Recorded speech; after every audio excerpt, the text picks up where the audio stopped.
In November of 1922, after 5 years of searching, Howard Carter and his patron Lord Carnarvon finally discovered the last resting place of Tutankhamun. For 3,300 years, the most famous face in history has been lying to you. In late 2024, a quantum scanner revealed something beneath that golden surface that shouldn't exist. A name that had been hammered into oblivion. It wasn't Tutankhamun's name. It belonged to a queen who vanished without a trace. This fantastic exhibition transports us to the famous tomb at the very moment of its discovery, so that the dead king could participate in mysterious rituals to become one with the sky goddess and be transformed into the immortal sun. And once you see what was hidden, you'll never look at that face the same way again. The discovery that captivated the world. November 1922, the Valley of the Kings, Egypt. Underneath the bed with the lions' heads, Carter found this throne made of wood, of ebony. This would have been used by Tutankhamun as a child. British archaeologist Howard Carter has been searching these scorched hills for 6 years. His funding is running out. His patron, Lord Carnarvon, has given him one final season to find something, anything, or the expedition is finished. Under the second bed, decorated with the cow-headed goddess, there lay this whole pile of strange egg-shaped white vessels. These would have been filled with food to be consumed by the king during his journey into the realm of the dead. Then, on November 4th, a young water boy stumbles over a stone step hidden beneath ancient debris. Carter's workers dig furiously for 3 weeks beneath the brutal Egyptian sun. But what Carter found under this bed, the one decorated with the hippo's heads, took his breath away. This magnificent throne of the king, covered in gold from top to bottom and richly embellished with inlays of glass and precious stone. Wow, it is beautiful. They uncover a descending staircase, then a sealed doorway covered in royal stamps that haven't been touched since antiquity. However, it seems likely that grave robbers broke into the tomb shortly after the young pharaoh was buried. A number of golden items lie carelessly dumped into a heap in this corner of the chamber. Fortunately, the would-be thieves seem to have been interrupted because the other contents of the tomb remain just as we see them here. Carter's hands are trembling as he chisels a small hole into the ancient plaster. Hot, stale air rushes out from within, air that has been sealed in darkness for over 3,000 years. It took 3 months for Carter and his team to clear out this chamber. These two figures standing guard indicated where the entrance to the burial chamber must be. He holds up a candle, peers into the void beyond, and the flickering light reveals shapes emerging from shadow. Gold. Everywhere. The glint of gold. So on February 17, 1923, Carter began tearing down the wall that separated the chamber from the mummy of the pharaoh. When Lord Carnarvon asks if he can see anything, Carter whispers the words that would echo through history. Yes, wonderful things. Inside was a treasure hoard beyond imagination. Golden chariots, jeweled thrones, painted statues frozen mid-stride, shrines nested within shrines, gleaming with precious metals that hadn't seen light in over 3 millennia. But buried deep within 3 nested coffins, each more magnificent than the last, lay the one object that would captivate humanity forever. The Golden Death Mask. Consider what you're looking at. 22 pounds of solid gold, heavier than a bowling ball, inlaid with lapis lazuli and turquoise, eyes of obsidian and quartz that seem to follow you across the room. The ancient Egyptians believed gold was the literal flesh of the gods. This wasn't decoration. This was sacred technology, designed to help the pharaoh's soul recognize its own body in the afterlife. Without it, his spirit would wander lost for eternity. On the back, artisans had carved a spell from the Book of the Dead, divine protection for the journey into darkness. For a century, the world accepted this mask as the ultimate masterpiece of ancient Egypt. Flawless, perfect, made specifically for the boy king who died tragically young. But almost immediately, experts started noticing things that didn't add up, details that made no sense, contradictions that defied explanation. The priesthood and the craftsmen who were involved in preparing the burial equipment would only have had 70 days, and that's the length of time it takes to prepare the body for burial, in which to create material like this death mask. The clues were never hidden. They were right there, gleaming in solid gold. We just refused to see them. The 70-day impossibility. Here's what the official story asks you to believe. King Tutankhamun died suddenly, probably from an infection after shattering his leg. He was 19 years old. Nobody expected it. Nobody was prepared. Egyptian religious law was absolute. A pharaoh had to be mummified and entombed within exactly 70 days. Not 71, not 69, 70.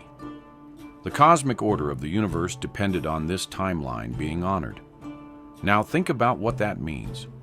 70 days to carve an entire royal tomb from solid limestone deep within the Valley of the Kings. 70 days to construct 3 elaborate coffins that nest inside each other with millimeter precision. 70 days to gather thousands of burial artifacts fit for divine royalty. And 70 days to create a 22-pound solid gold mask with microscopic details, precious stone inlays, and hand-carved hieroglyphic spells from scratch for a death nobody saw coming. It's not possible. And the tomb itself screams, rushed job. It's embarrassingly small compared to other pharaohs' final resting places, barely adequate for a minor noble.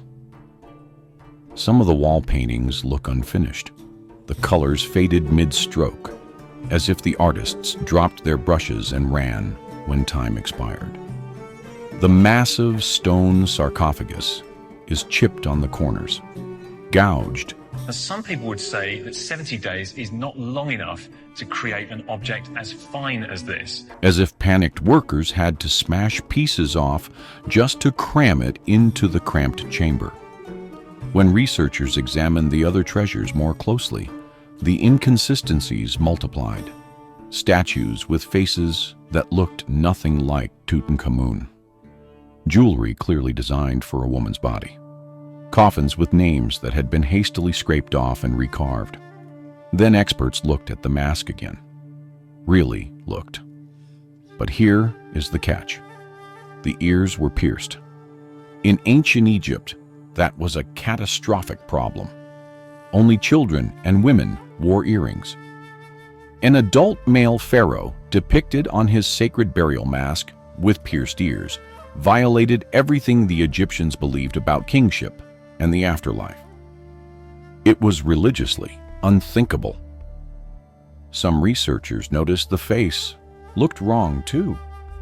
The features were delicate, almost feminine, and the gold on the face had a slightly different color than the headdress, a subtle reddish tint that shouldn't exist if everything was cast at the same time from the same batch. A terrifying theory began to form in the shadows of academia. What if, when Tutankhamun died unexpectedly, there was no mask ready? What if the priests, racing the sacred 70-day deadline, with divine wrath hanging over them, grabbed a mask from someone else's tomb, altered it just enough to pass inspection, and placed it on the boy king's mummy? Kind of a plan view of the assemblage of shrines, sarcophagus, and coffins that were found in the burial chamber in the tomb. That theory raised one haunting question that would torment Egyptologists for decades. Whose face was the mask originally made for? If this ancient mystery is already making your head spin, Smash that subscribe button and hit the bell so you don't miss when we drop the answer, because what comes next changes everything. The Vanishing Queen. Her name was Nefertiti. You've seen her face, that famous painted bust with the impossibly long neck and the knowing smile. She was Tutankhamun's stepmother, wife of the heretic pharaoh Akhenaten, the king who tried to destroy Egypt's ancient gods and replace them with worship of the sun disk. But Nefertiti was no passive queen. After her husband died, she did something unprecedented. Scholars now believe she may have seized the throne herself, ruling all of Egypt as pharaoh under a new name. Then she vanished, completely. Her tomb has never been found. Her mummy has never been identified. One moment, she's the most powerful woman in the ancient world. The next, she simply disappears from history, like someone erased her on purpose. Researchers began connecting the threads. If Nefertiti died before Tutankhamun, and if she had her own burial mass prepared as befitting a pharaoh, and if Tutankhamun died suddenly, with nothing ready for his burial. The mathematics worked out perfectly. The pierced ears made sense. She was a woman. The feminine features made sense. It was her face. The rushed modifications made sense. He began to notice that something wasn't quite right. They had 70 days to transform a queen's mask into a king's, but proving it was impossible. You would have to damage the mask to look beneath the surface, and no one on Earth was going to authorize that. For decades, the Nefertiti theory remained exactly that, a theory, whispered about at conferences, dismissed by the establishment, tantalizing but unprovable. Then, in 2014, someone broke the mask, and that accident would eventually expose everything. The disaster that changed everything. The story made international headlines. During a routine cleaning at the Egyptian Museum in Cairo, a worker accidentally bumped the mask. The long braided beard, a sacred symbol of divine kingship that had remained attached for 3,300 years, snapped clean off. What happened next was almost worse than the break itself. Instead of calling expert conservators, panicked museum staff grabbed the first adhesive they could find. Industrial strength epoxy. The kind you'd use to fix plumbing or repair car bumpers. They globbed it onto the golden chin, shoved the beard back into place, and prayed nobody would notice. Everyone noticed. Yellow adhesive smeared visibly across the sacred artifact's face. Egypt's greatest treasure, which had survived 33 centuries of tomb raiders, conquests, and revolutions, had been damaged by hardware store glue. And as he says here, the top edge of the feet of the lid had been chipped away in places, they being too high to allow the lid of the sarcophagus to be placed on the sarcophagus. The Egyptian government brought in an international team led by Christian Ekman, a German conservator, renowned for his expertise in ancient metalwork. His mission was to fix the beard properly, to undo the damage. But here is the catch. Before reattaching anything, he would scan the entire mask using X-ray fluorescence technology. He would finally answer the Nefertiti question, one way or another. His logic was sound. If the face had been cut from another mask and soldered onto this one, the XRF scanner would show it. Different gold compositions, solder lines, chemical signatures of ancient alteration. His team spent months scanning every millimeter of the mask's surface. The results seemed definitive. The gold in the face matched the gold in the headdress. The hieroglyphs spelling Tutankhamun's name showed no evidence of being carved over anything else. The delicate glass inlays around the eyes were perfectly intact, And if anyone had applied soldering heat nearby, that glass would have cracked instantly. Case closed. The Nefertiti theory was dead. The mask was 100% Tutankhamun's. Ekman's team removed the epoxy, reattached the beard with beeswax, just like the ancient Egyptians would have used, and the mask went back on display. The history books remained unchanged, but a small group of scientists refused to accept the findings. They argued that Ekman's technology had a fatal blind spot. The blind spot, X-rays, can see density. So we are looking here at the royal cartouche of the mask of Tutankhamun, which is placed near the shoulder on the left side of the mask. They can spot cracks, fractures, and solder joints. But here is the catch. What if the ancient craftsmen were more sophisticated than anyone imagined? What if they used gold from the exact same batch to plug the pierced ear holes? What if they hammered the original inscribed name perfectly flat before recarving the new one over it? What if they attached a replacement face so precisely that the seam was only a few atoms thick? X-rays would see nothing. They cannot read the thermal history of metal. They cannot distinguish between gold that was poured once and gold that was reheated, hammered, and reworked centuries later. To see that kind of evidence, you would need an entirely different technology. Something that could read the memory stored within atoms themselves. By 2024, that technology existed, and a team of scientists secured permission to use it. The scan that rewrote history. Dr. Helena Voss is a materials physicist at the Max Planck Institute in Munich. Her specialty is quantum resonance imaging, a technology so advanced it barely exists outside classified military laboratories. In late 2024, her team received authorization from the Egyptian Ministry of Antiquities to perform a non-invasive scan of the mask. Officially, it was a calibration exercise. They wanted to prove their equipment worked on ancient gold artifacts. And in fact, you see some suspicious or unusual traces, like the line here, this one here, which cannot be interpreted so easily. They weren't expecting to find anything Ekman had missed.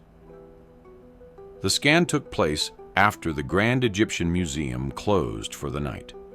Security guards locked the doors. The cleaning crews went home. Only the hum of climate control systems broke the silence. Dr. Voss later described the setup to colleagues. The scanner emitted a soft, almost musical tone. The mask sat motionless beneath the quantum beam, its golden surface catching the faint blue glow of the equipment. Data streamed across laptop screens in real time, scrolling faster than the human eye could follow. For hours, everything confirmed what they already believed. Then the scanner focused on the cartouche, the sacred oval containing Tutankhamun's royal name. Dr. Ahmed Hassan, an Egyptologist from Cairo University, who was present that night, said the room went dead silent. On screen, beneath the carved hieroglyphs that spelled Tutankhamun, the quantum imager was revealing something else, a pattern of atomic displacement that should not exist. Evidence that the gold in that precise location had been hammered, scraped, and reworked in ways found nowhere else on the entire mask. Dr. Voss ordered the technician to run the scan again. Same result. She ordered a complete recalibration. Same result.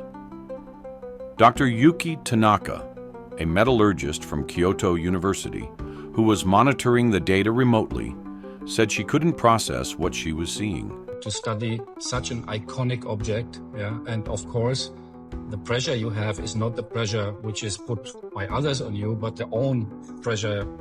You want to achieve the best results. Her voice cracked when she spoke. "We need to run it again. This can't be right." But the readings were unambiguous.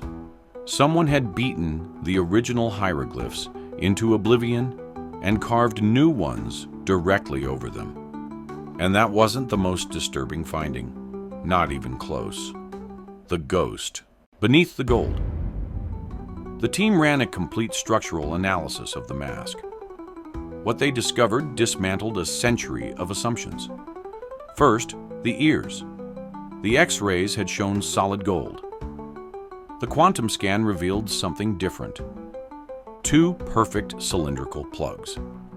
Someone had filled the original pierced holes with rods of chemically identical gold alloy, then hammered and polished them until the seams were invisible to any technology that existed before 2024. The ears had been plugged. The mask was originally made for someone who wore earrings. Second, the face. The quantum imager detected what Dr. Voss called thermal ghosting around the entire perimeter where the face meets the headdress.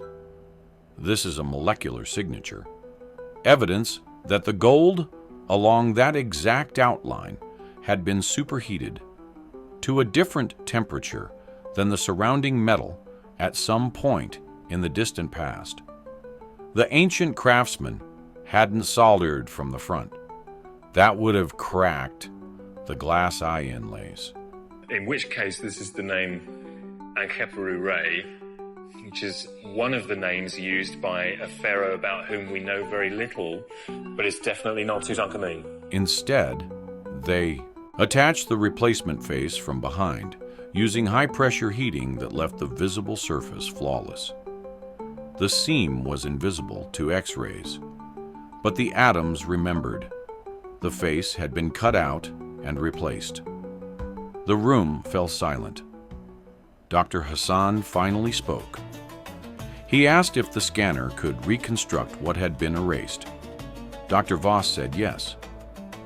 By mapping the microscopic traces of the original hammering, the ghostly impressions of the first inscription, the computer could digitally rebuild what had once been carved into that gold.